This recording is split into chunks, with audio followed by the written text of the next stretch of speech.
Welcome back. Now, it's a battle that's caught the world's attention between France's First Lady Carla Bruni and Iran's hardline regime over her condemning Iran's decision to stone a woman to death for adultery.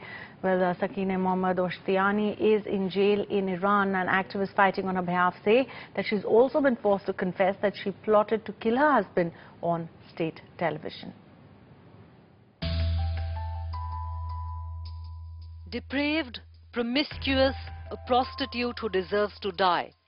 The Iranian media hitting out at Carla Bruni Sarkozy, France's First Lady, after she joined the international campaign to save Sakineh Mohammedi Oshtiani, an Iranian woman who's been in prison for 5 years and received 99 lashes. Oshtiani has been sentenced to death by stoning for committing adultery. In an open letter to Oshtiani, Carla Bruni says, "Spill your blood, deprive your children of their mother. Why? Because you've lived, because you've loved, because you're a woman?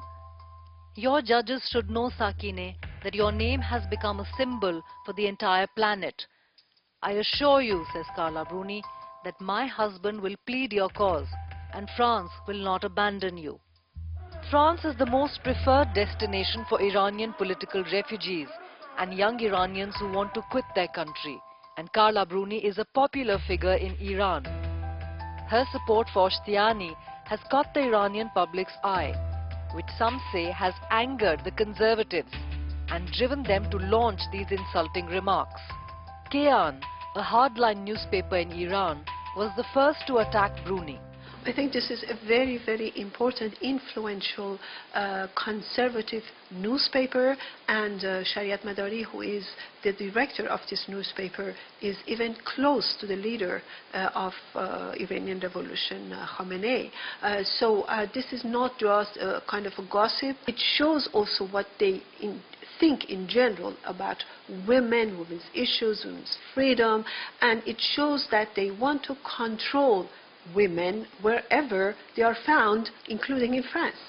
France reacted, saying such insults against its First Lady were not acceptable. Under the glare of the international media, Iran distanced itself from these slurs. Insulting dignitaries of other countries and using improper words is not sanctioned by the Islamic Republic of Iran. Despite its tough rhetoric, the Iranian regime is not immune to international pressure. Oshtiani's stoning has been suspended for the time being, but it's unclear what the final decision of the authorities will be. Activists say there are more than 25 prisoners in Iran on death row awaiting execution by stoning. And human rights groups are hoping that this campaign will also draw attention to Iran's political executions. The international campaign against execution by stoning is growing. After protests in UK and France, Italy has also joined in. We believe Rome has to raise its voice and make sure it is heard, along with the many voices from all over the world asking for this girl to be saved. It's unacceptable that a young woman, for a questionable and minor offense, is stoned with a savage and brutal technique.